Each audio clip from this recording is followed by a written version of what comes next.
श्रीमायापुरं वन्दे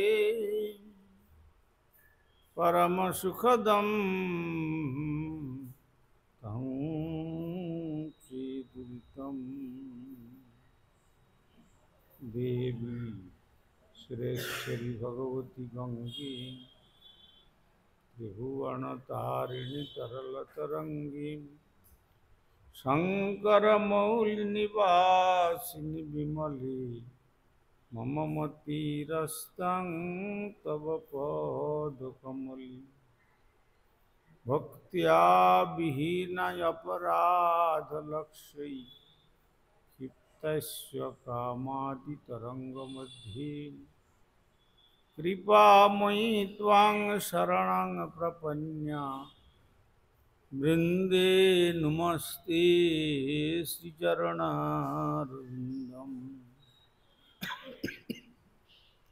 श्रीकृष्ण चैतन्य प्रभु नित्यानंद श्री अद्वैत गदाधर शिवासादि गौरभक्तवृंद हरे कृष्ण कृष्ण कृष्ण हरे हरे हरे राम राम राम हरे हरे। श्री गुरुदेव जय प्रभुपाद जय राधा।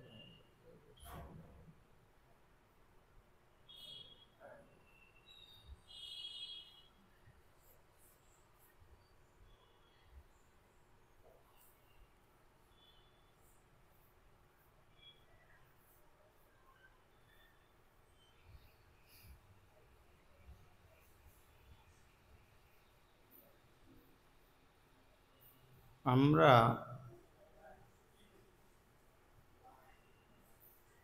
পূর্বে আস্বাদন করেছিলাম শ্রীমদ্ ভাগবতম দশম স্কন্ধের চতুর্বিংশ অধ্যায়ের ষোড়শ সংখ্যক শ্লোকে स्वभावतंत्र ही जन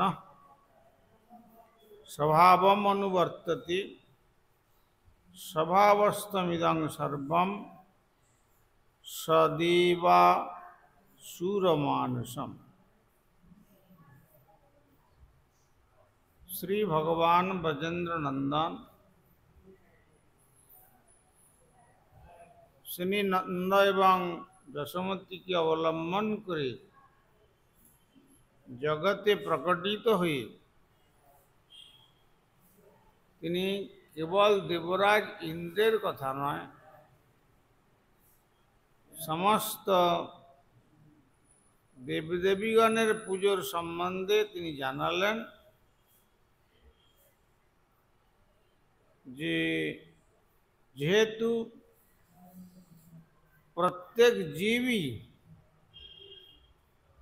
তার নিজ স্বভাবের নিয়ন্ত্রণের অধীন,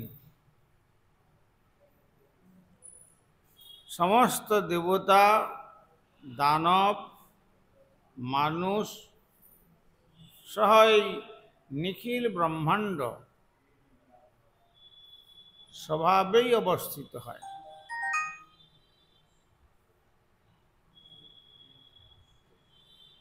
অতএব পূর্বোক্ত শ্লোকে প্রদত্ত যুক্তিকে শ্রীকৃষ্ণ এখানে বিশেষভাবে বর্ণনা করেছেন। যেহেতু সবকিছুই স্বভাব বা কারো বদ্ধ অবস্থার উপর নির্ভরশীল, তাহলে ভগবান বা দেবতাদের পূজা করা হয় কেন, এই প্রশ্ন রেখেছেন।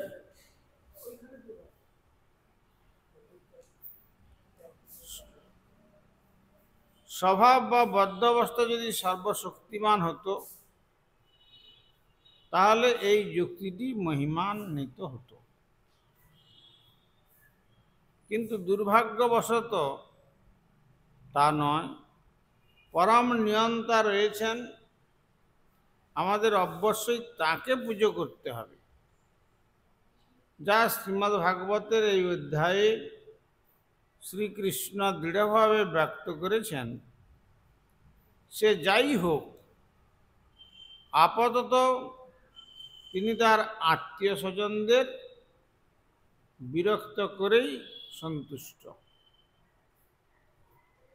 অতএব সর্বাবতারী লীলা পুরুষোত্তম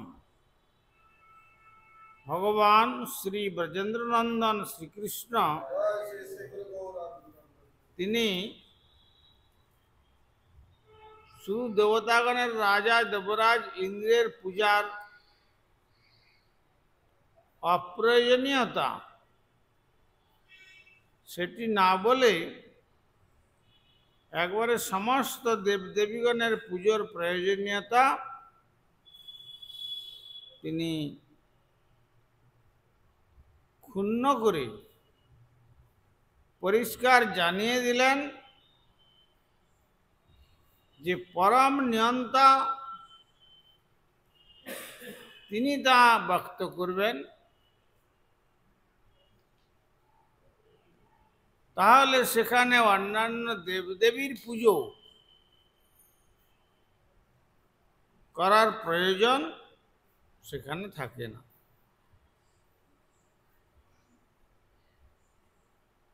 দেহানুচ্চা বচাঞ্জন্তু প্রাপ্যৎ সৃজতি কর্মণাম শত্রুর্মিত্রমুদাসীন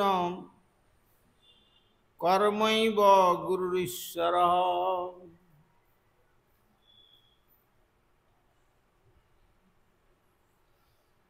দেহানুচ্চা বচাঞ্জন্তু, দেহান উচ্চ অবচান, জড়দেহ উচ্চ বা নিচ শ্রেণীর জন্তু বদ্ধ জীব প্রাপ্য প্রাপ্ত হয়ে উৎসৃজতি পরিত্যাগ করে কর্মণা তার জাগতিক কর্মফলের দ্বারা।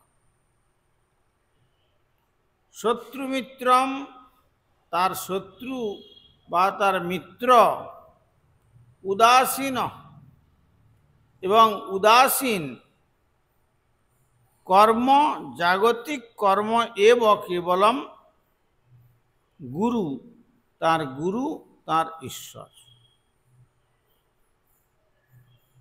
যেহেতু কর্মই বদ্ধজীবের বিভিন্ন উচ্চ এবং নিচ শ্রেণীর জড় দেহসমূহ গ্রহণ ও ত্যাগের কারণ,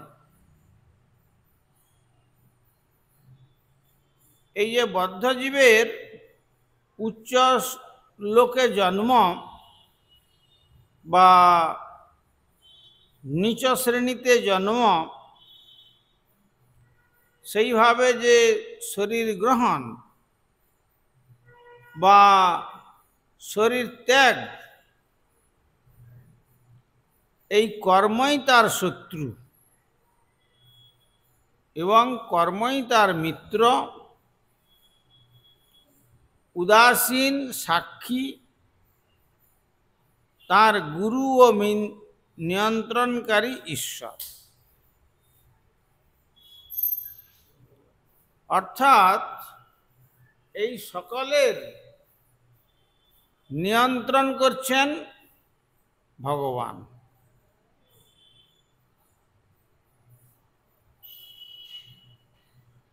অতএব যারা দেবতাদের আরাধনা করেন তাদের গতিটা দেবলোক পর্যন্ত প্রাপ্তি হয়। যারা অসুরদের আরাধনা করেন তারা অসুর লোক প্রাপ্তি হয়। যারা নিরাকার ব্রহ্মের উপাসনা করেন বিরজার পারে ব্রহ্মলোকে গতি হয়। আর যারা ভগবান শ্রীকৃষ্ণের আরাধনা করেন অর্থাৎ ব্রজেন্দ্রনন্দন শ্রীকৃষ্ণের আরাধনা করেন, এখানে মথুরার কৃষ্ণ বা কুব্জার কৃষ্ণ অথবা দ্বারকার পঞ্চপাণ্ডবদের কৃষ্ণ বা কুরুক্ষেত্রের কৃষ্ণ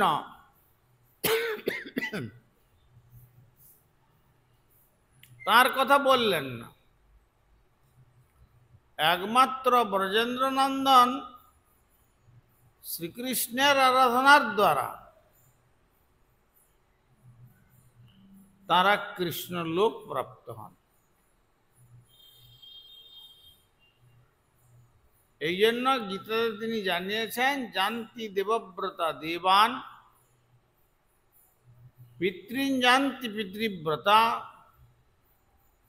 ভূতানি জানতি ভূতেজ্যা, জানতি মদ্যাজি নোপিমা। অনেকে ভূত লোকের পূজা করে,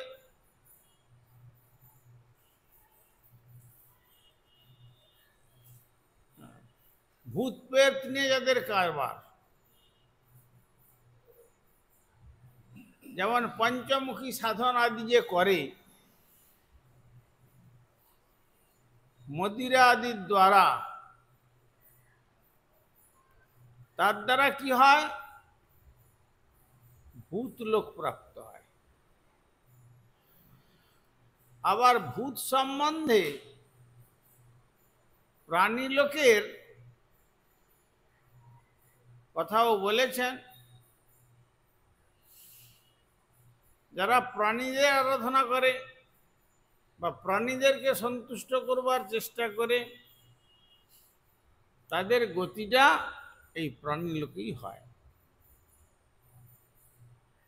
কিন্তু শ্রী ভগবানের যারা আরাধনা করেন, তাহলে শ্রী ভগবান বলতে কে, কোন ভগবান? সেই ভগবান হচ্ছেন সর্বাবতারী লীলা পুরুষোত্তম। এতে চাংশ কলাপুংস কৃষ্ণস্তু ভগবান স্বয়ং। এই জন্য স্বয়ং ভগবান কৃষ্ণ আর সব ভৃত্য, ইন্দ্র চন্দ্র বরুণ কুবেরাদি যত আছে দেবদেবীগণ,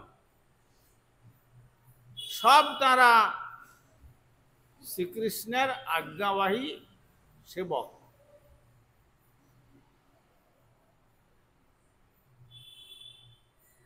সেই জন্য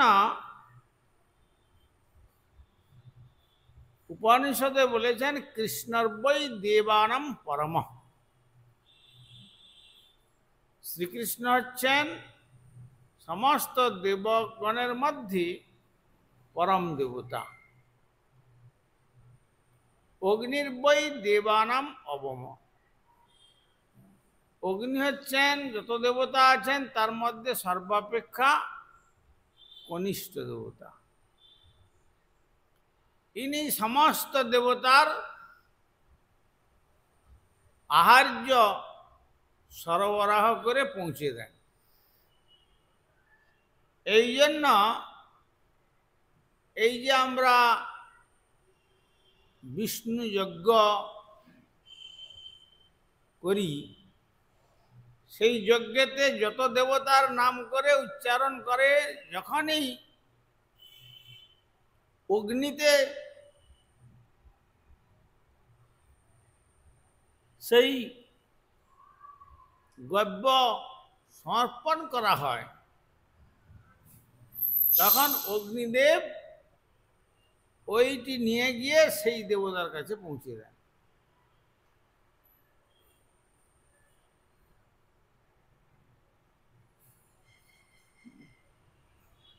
এমনকি যজ্ঞের শেষে যে শ্রীং ক্লিং ব্রজবাসী স্থাবর জঙ্গম সপরিকর শ্রী শ্রী রাধা কৃষ্ণেভ্য স্বাহা, যখনই বলা হলো, যত কিছু সব মিলিয়ে রাধা কৃষ্ণকে নিয়ে যখনই বলা হলো, সে সব জিনিসই অগ্নিদেব দেবতাদের কাছে সব পৌঁছে দেবে।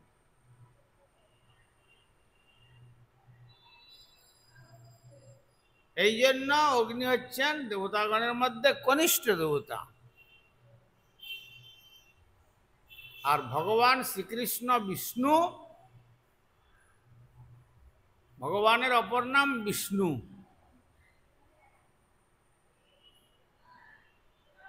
তিনি সেই বিষ্ণু মানে তিনি বৈকুণ্ঠের অধীশ্বর নন।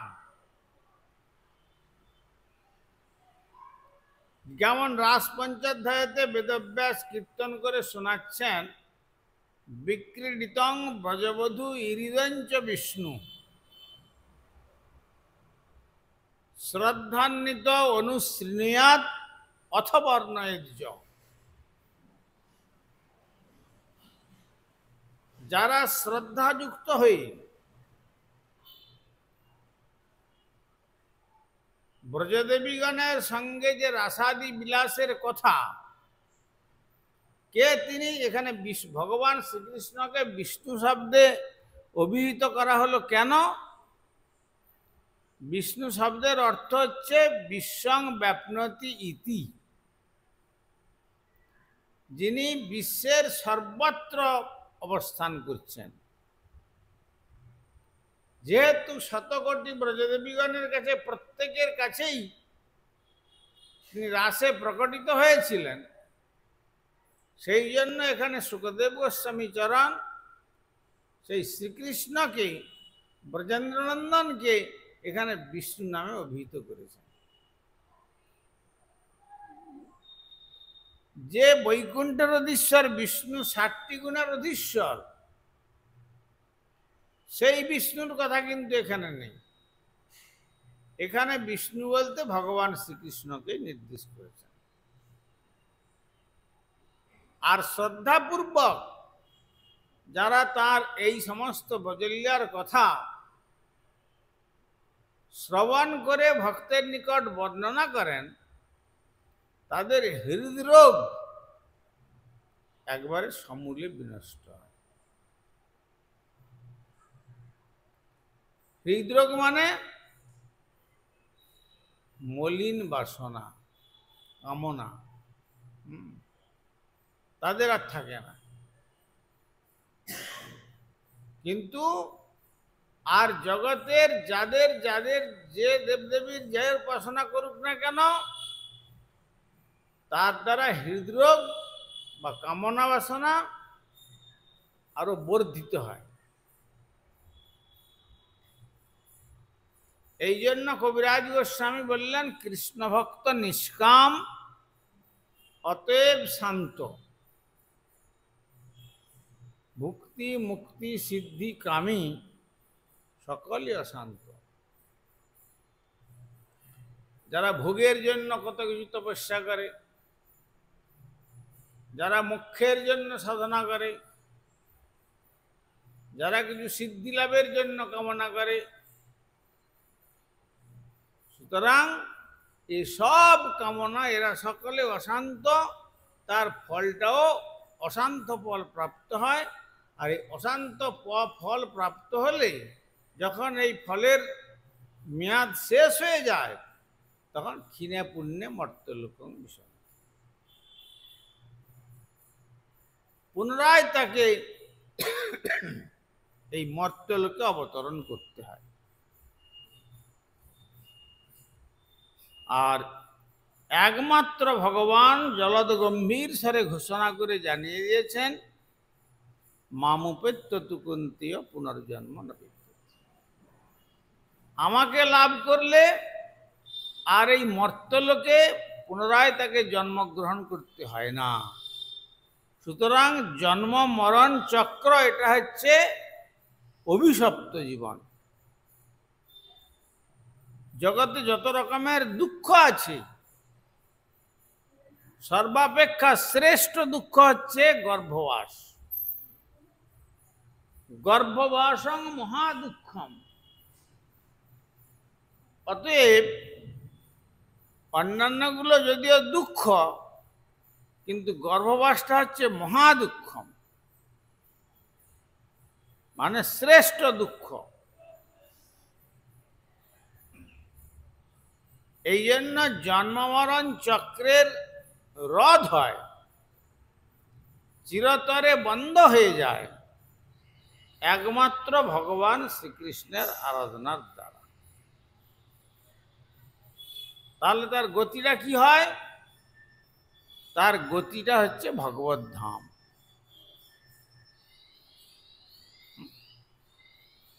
সেই জন্য এখানে শ্রী ভগবান বলছেন, যেহেতু কর্মই বদ্ধ জীবনের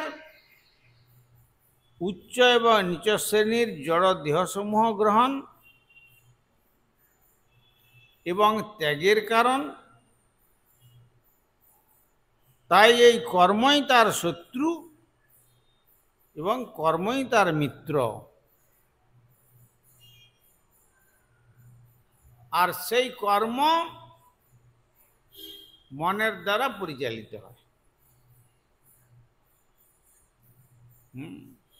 মন তাকে কর্ম যেভাবে প্রেরণা দেন, মন ঠিক সেইভাবে কার্য করে। এই জন্য উপনিষদে বলেছেন, মনঃ এব মনুষ্যানাং কারণম বন্ধ মোক্ষস্য। মনটাই হচ্ছে মানুষের, বিশেষ করে মানুষের বন্ধন এবং মুক্তির কারণ।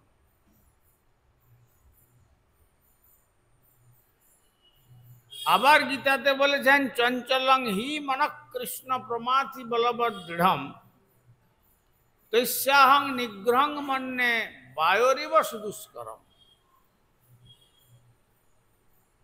এই যে চঞ্চল মন,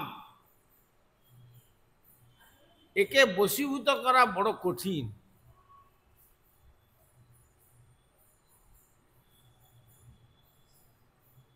যদি কেউ বায়ুর গতিকেও পর্যন্ত বন্ধ করতে পারে, তা অপেক্ষাও মনের গতিকে বন্ধ করতে পারে না। কেননা যেহেতু মন চঞ্চল বস্তুর প্রতি অভিনিবিষ্ট, মন সর্বদা বিষয়ের প্রতি আবিষ্ট।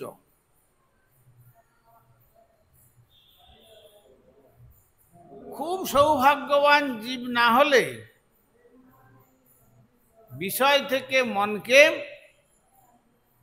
ভগবানের সেবাতে লাগাতে পারবে। বহু বহু জন্মের সৌভাগ্যের ফল,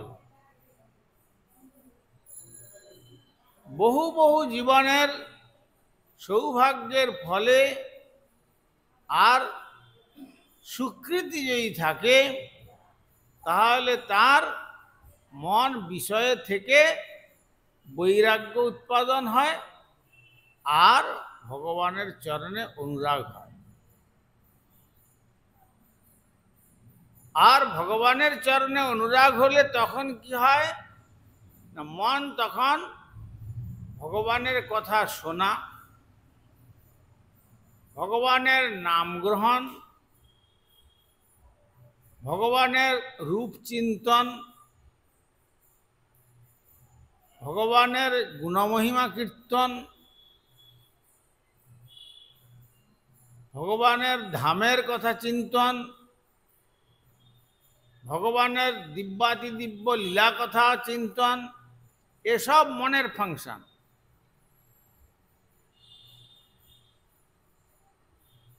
অতি সূক্ষ্ম মন,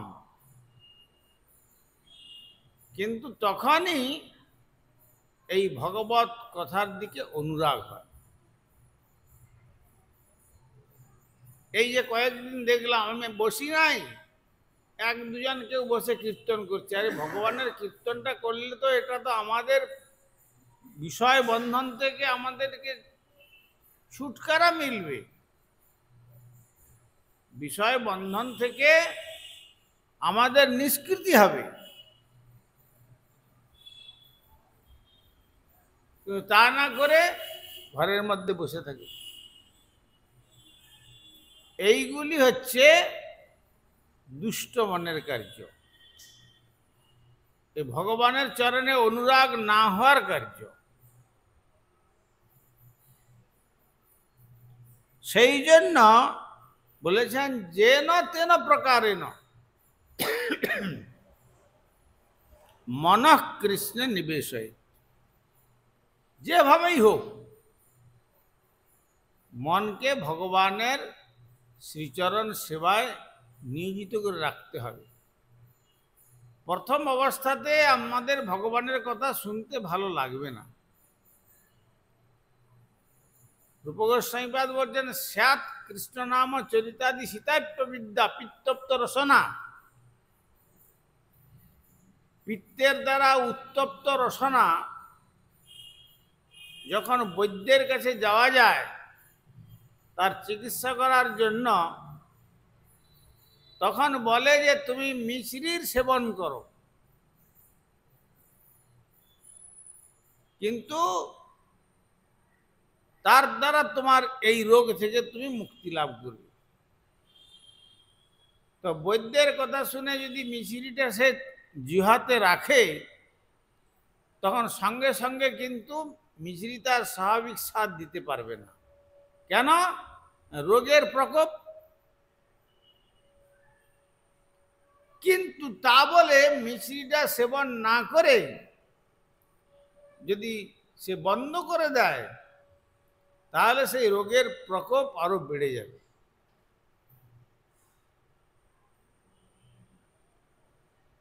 কিন্তু বৈদ্যের কথা শুনে যদি তিতো লাগলেও যদি আদর করে ভগবান শ্রীকৃষ্ণের নাম কেউ জোরপূর্বক মনকে শাসন করে ভগবত নামানন্দে বসাতে পারেন, তাহলে কি হবে?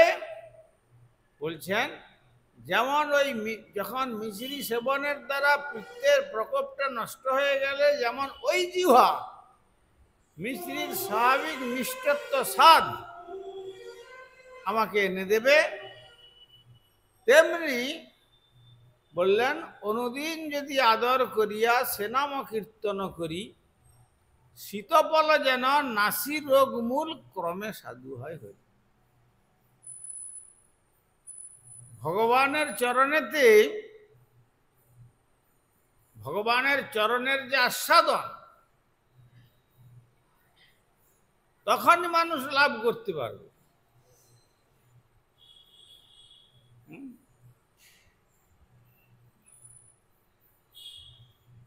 যতক্ষণ পর্যন্ত না আদরের সহিত ভগবানের নাম রূপ গুণ লীলাতে চিত্তটা আবিষ্ট হচ্ছে,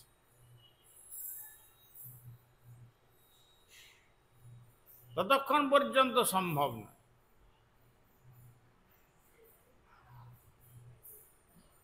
কিন্তু আমরা মনে করি গুরু বৈষ্ণবকে ফাঁকি দিয়ে দিলেই আমরা লাভবান হয়ে গেলাম, যে আর সন্ধ্যাবেলা বসতে হলো না। এতক্ষণ সময় কি আর বসা যায়? কিন্তু বুঝতে পারছে না এর দ্বারা নিজের ভাগ্যটাকে আরো বন্ধন দশায় নিয়ে যাওয়া। একমাত্র বন্ধন খুলতে পারেন ভগবান। অবিদ্যা সুন্দরীর যে বন্ধন, এই বন্ধন খুলতে একমাত্র পারেন শ্রী ভগবান। তো সেই জন্য এখানে বললেন যে যেহেতু বদ্ধ জীবের বিভিন্ন উচ্চ এবং নিচ শ্রেণীর জড় দেহ সমূহ গ্রহণ বা জড় দেহ ত্যাগের কারণ এই কর্মই তার শত্রু, মিত্র, উদাসীন, সাক্ষী, তার গুরু ও নিয়ন্ত্রণকারী।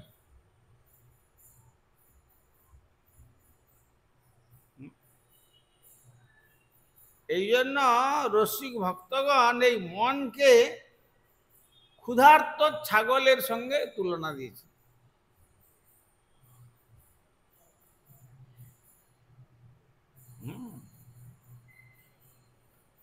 ছাগলকে যতই খাওয়ানো যাবে, তারপরে আবার যদি কচি কচি ঘাসের কাছে নিয়ে যাওয়া যায়, সে আবার সেখানে খাবে। তাকে তৃপ্ত করা বড় কঠিন।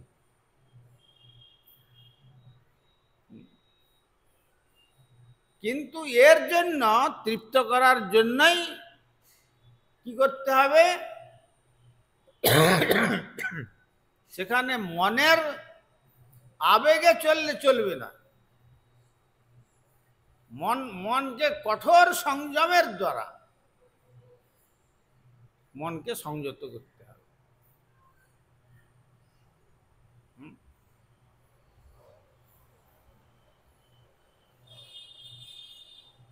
সেই সংযমটা যদি না থাকে তাহলে মন আমাকে বিপদগামী করবে।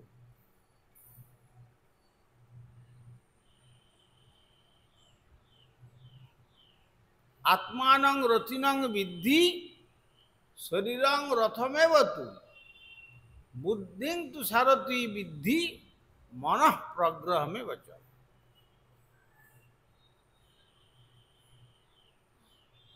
এই দেহরূপী রথখানাতে আত্মারূপী রথী বসে আছেন, আর শরীরটা হচ্ছে রথ। আর এই রথ চলছে কার ইচ্ছাতে? বুদ্ধি। সারথি যেমন চালায় তেমনি চলে রথ। বুদ্ধি হচ্ছে সারথি। আর সেই বুদ্ধি যদি আমাকে সৎ পথে পরিচালনা করে তখন মন সৎ পথে যাত্রা করে। আর যদি সেই বুদ্ধি যদি অসৎ পথে যাত্রা করে তাহলে মন তাকে অসৎ পথে পরিচালিত করে। মন হচ্ছে ছটা ইন্দ্রিয়ের রূপী অশ্বের লাগাম। মনঃ প্রগ্রহমে বচ, উপনিষদ। সেই জন্য এ মনের দাসত্ব করলে কোটি কোটি জন্মেও ভগবানের পাদ পদ্মের সন্ধান পাওয়া যাবে না। তাই মন যা চাইবে তাই করব, সেটা করলে হবে না। মনের উপরে যেমন হাতি যেমন বিরাট একটা জন্তু, তাকে কন্ট্রোল করতে গেলে যেমন অঙ্কুশ দিয়ে তাকে বশীভূত করা যায়,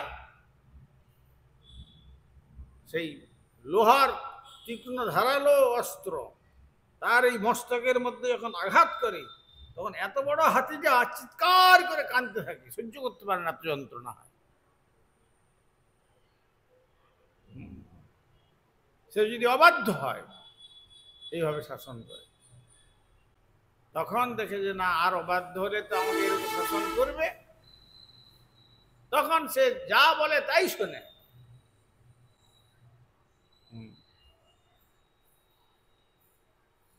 তেমনি ওই অঙ্কুশ, হ্যাঁ, এই মনকে যে অঙ্কুশ দিয়ে যে সংযত করবে, সেইটা সাধকের, সেইটাই সাধনা।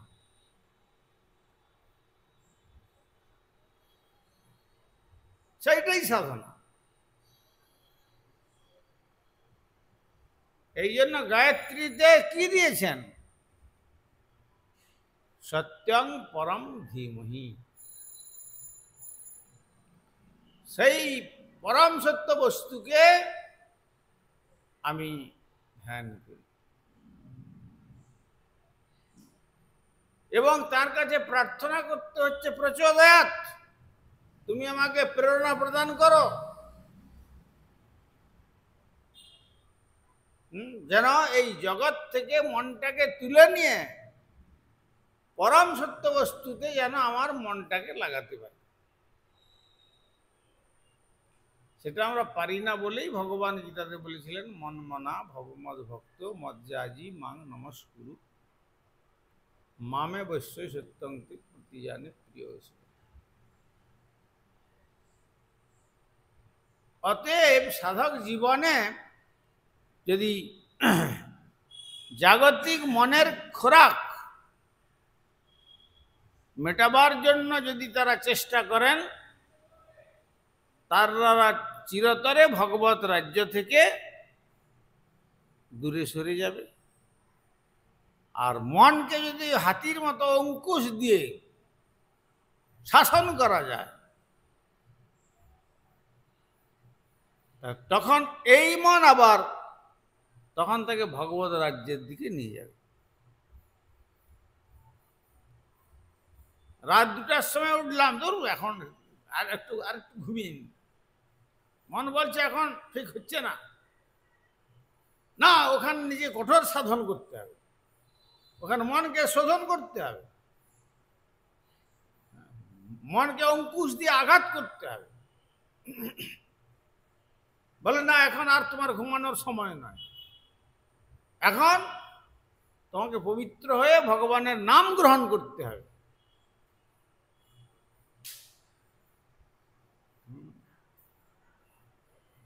এইভাবে যতক্ষণ পর্যন্ত মনকে ভগবত উন্মুখী করতে পেরেছে, ততক্ষণ পর্যন্ত জীবের নিস্তার নেই,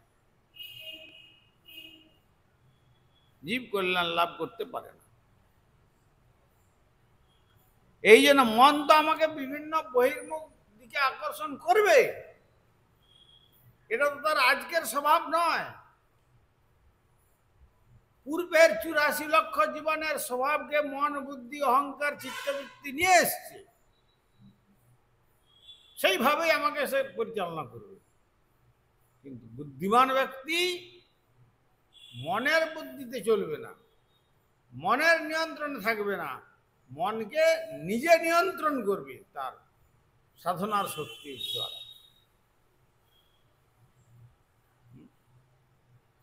আমাদের গুরুপাদ পদ্মের সতীর্থ ছিলেন, সারাদিন কার্য করে সময় পেতেন না হরিনাম করতে, কিন্তু প্রভুপাদ বলছেন লক্ষ নাম হরিনাম জপ করতে হবে। তো তখন তিনি যে ঘুম আসতো, মন বলছে ঘুমাবে, চলো, ঘুম আসছে, তখন অনেককে দেখা যায় হরিনাম করতে করতে দিব্যি ঘুমিয়ে গেছে, মালা হাতে আছে। উনি কি করতেন, শিখার মধ্যে দড়ি বেঁধে জানলার গ্রিলের মধ্যে বেঁধে রেখে দিতেন। যখন ঘুমেতে মাথা ঝুঁকে পড়বে, তখন ওইখানে গিয়ে ধাক্কা লাগবে, তখন আবার মনটাকে ফিরিয়ে আনতে পারবে হরিনামে। এইভাবে নিয়ম করে হরিনাম করতেন, আমাদের মতো নয়। কোনদিন মালা ধরলো তো ধরলো, না ধরলো নাই। কেউ হয়তো মালা রেখে দিয়ে চলে আসলো কোথাও 7 দিন, তার কোনো মালার সঙ্গে সম্বন্ধ নাই। হ্যাঁ, এইরকম সাধনার দ্বারা কিছু হবে না। এগুলো ভগবানকে ফাঁকি দেওয়া নয়, এগুলো নিজে ফাঁকিতে পড়া।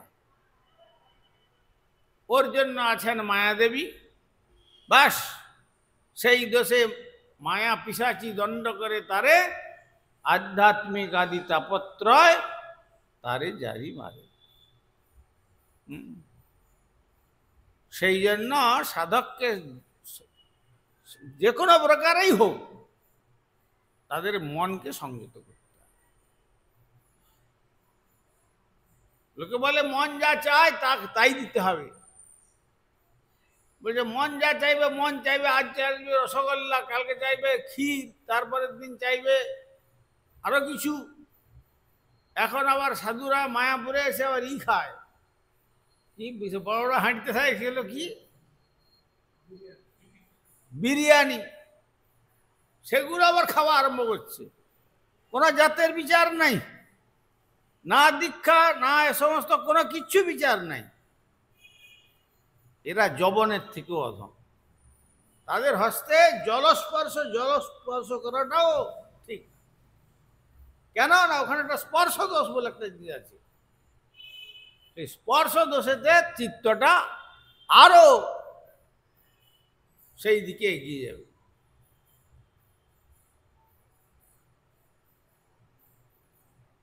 কেউ যদি কারো প্রতি অনুরাগ যুক্ত হয়, তার অনুপস্থিতিতে তার কাপড়টা পেলেও কি হয়, মনে শান্তি আসে। কেননা অনুরাগযুক্ত ব্যক্তির কাপড়। তেমনি এই জগতে বহির্মুখ জীবের দ্বারা যে প্রস্তুত এই যে রুচিকর, আপাতত রুচিকর খাদ্য, এগুলোকে পারমার্থিক জগৎ মলের সঙ্গে তুলনা দিয়েছেন। মলের সঙ্গে তুলনা দিয়েছেন। খাওয়া তো দূরের কথা, বলছেন দেখলে ঘৃণায় থুতু ফেলবে। ভবতুমুখ বিকারম সুষ্ঠু নিশ্চিবনঞ্চ। সুতরাং সাধন ভজন লাইনে এসে মানুষের ওই দিকে মন কি করে যায়, তার মানে কি, ভগবানের প্রসাদে অনুরাগ নেই, ভগবানের নামে তো অনুরাগ হয় না। আর ভগবানের নামেতে অনুরাগ আনার মূল মালিক তো হচ্ছে ভগবানের নাম। আসল সেই নামে অনুরাগ না হওয়ার দরুন আমাদের সমস্ত দিকটাই বানচাল হয়ে যাচ্ছে, সমস্ত দিকটাই ক্ষতিগ্রস্ত হচ্ছে। আমরা মানে মাইনাসের খাতে আমরা পড়ে যাচ্ছি সব। বলে ওসব কোনো দরকার নাই, কেবলমাত্র যে কেউ রান্না করে দিলেই চলবে তা নয়। উপনিষদ বলছেন আহার শুদ্ধৌ সত্যশুদ্ধি, সত্যশুদ্ধৌ ধ্রুবা স্মৃতি, স্মৃতির লম্বেন সর্বগ্রন্থিনাং বিপ্রমোক্ষ। আহার শুদ্ধির দ্বারা সত্তা শুদ্ধি হয়। যে যেমন আহার করবে সেই আহারের প্রভাব তার মধ্যে পড়বে।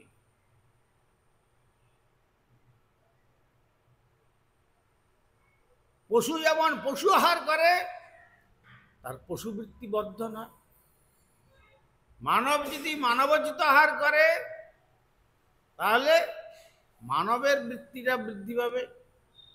আর এই মানব যদি তার এই সাধনার দ্বারা দেবত্ব অর্জন করতে চায়, তাহলে দেবতার আরাধনা করবে। তার মধ্যে যদি পরম দেবতার আরাধনা করতে চায়, তখন সেই ভগবানের অবশেষ বস্তু সেটি সেবন করবে। এই জন্য উদ্ধব বলেছিলেন উচ্ছিষ্ট ভজিন দাসাম তব মায়া জয়মহি।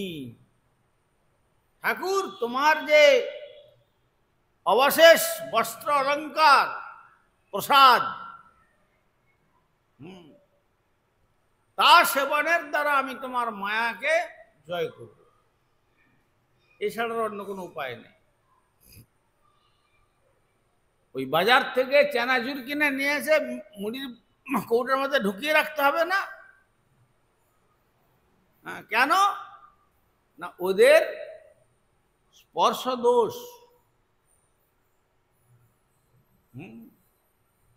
ওগুলো অখাদ্য,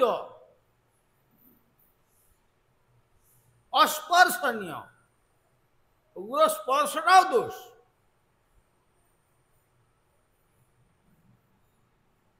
তখন বলবো তা নিরামিষ করছে ওরা। আরে নিরামিষ করলে কি হবে? যে ব্যক্তিটা স্পর্শ করছে তার তো স্পর্শ দোষ আছে। যে হাতে সে 2 পা 4 পা জল জন্তু কত কিছু কিছু ঘাঁটাঘাঁটি করেছে, আর সেই হাতা দিয়ে কি আর ওই সব জিনিস হবে? যে হাতা দিয়ে কড়াতে রাঁধুনি ওইসব জন্তু জানোয়ারকে রন্ধন করবে, সেই কড়াইতে বা সেই খুন্তিতে কি ভগবানের ভোগ রন্ধন হয়? এ যেমন সম্ভব নয়, তেমনি যে হাত দিয়ে ওই রকম নোংরা জিনিস, অপবিত্র জিনিসকে মানুষ স্পর্শ করে, তাদের স্পর্শেতেই দোষ হয়ে যায়। এই জন্য সাধকরা যার তার হাতে গ্রহণ করেন না।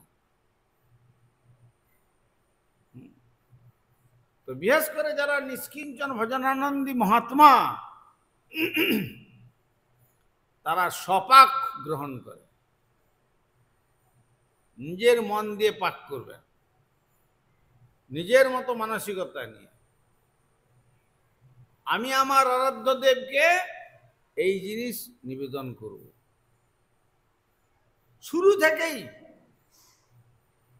তার ভাবটা ইষ্ট বস্তুকে সন্তুষ্ট করা।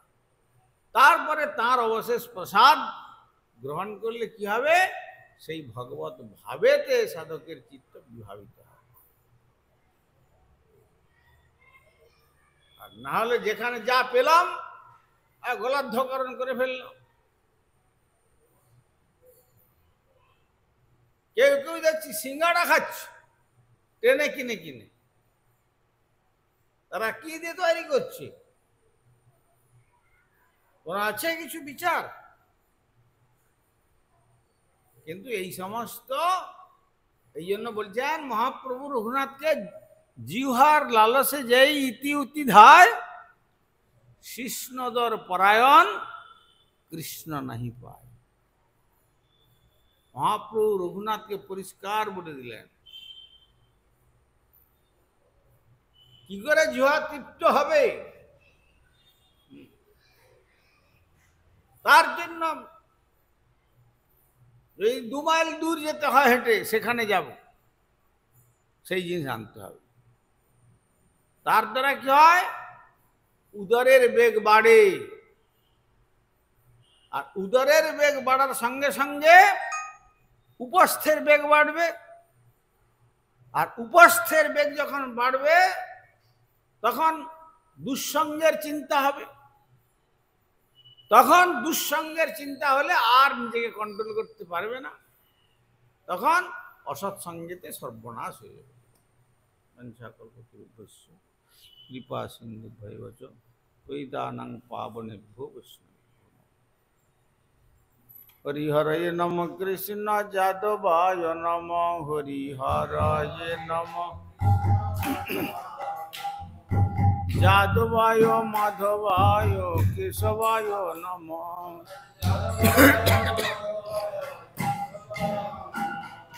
গোপাল গোবিন্দ রাম শ্রী মধুসূদন,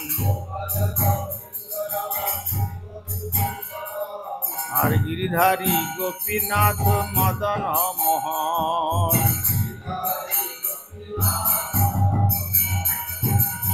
চৈতন্য নিত্যানন্দ শ্রী অদ্বৈত সীতা,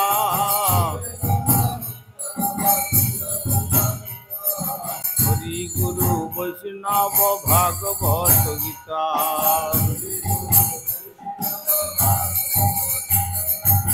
শ্রীরূপ সনাতন ভট্ট রঘুনাথ,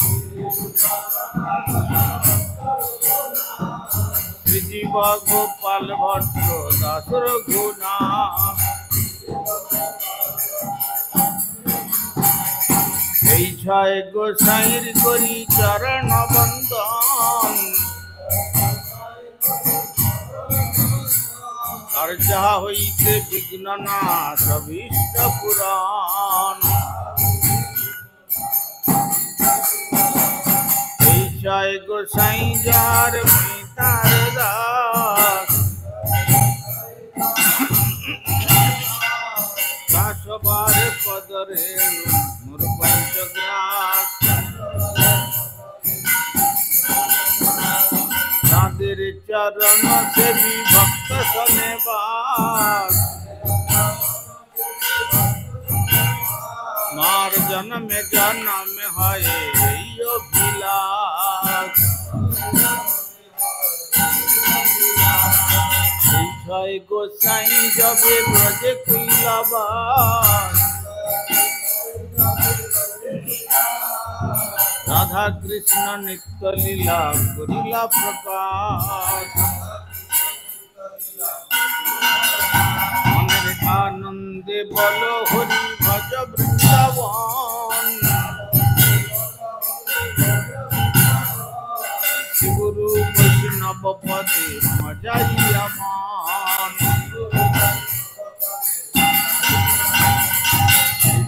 वैष्णव पाद पद्म प्रयास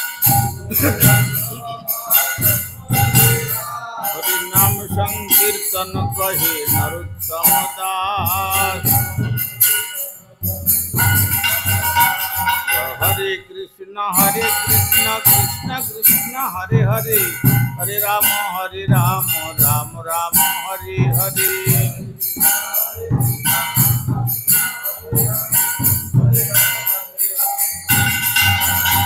ताई गौर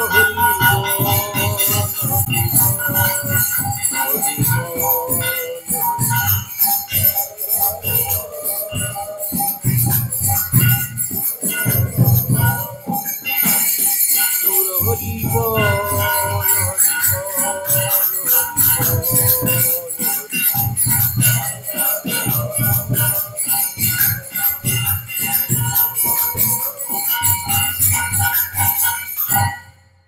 श्री श्री गुरु गौरांग गंधर्विका गिरिधारी श्री राधा गोविंद गोपीनाथ मदन मोहन श्री जगन्नाथ बलदेव सुभद्रा श्री श्री राधा रमन देव धामेश्वर श्री गौर सुंदर श्री जगन्नाथ देव श्री गिरिराज महाराज श्री श्री राधा दामोदर जी ग्रंथराज श्रीमद् भागवतम तुलसी महारानी तथा सांध्यकालीन भागवत अधिवेशन महामहोत्सव की परमाराध्य श्री गुरुपाद पद्म विष्णुपाद श्री श्रीमद् भक्ति कुमुद संत गोस्वामी ठाकुर की जगत गुरु श्रील प्रभुपाद भक्ति सिद्धांत सरस्वती गोस्वामी ठाकुर की जय सपार सत सचिनंदन श्री गौर सुंदर की जय सपार सत श्रील प्रभुपाद की जय श्री रूपानुग गुरुवर्ग की जय ग्रंथराज श्रीमद् भागवतम की जय श्रोता भक्त वृंद की जय श्री श्री निताई गौर प्रेमानंदे हरि हरि।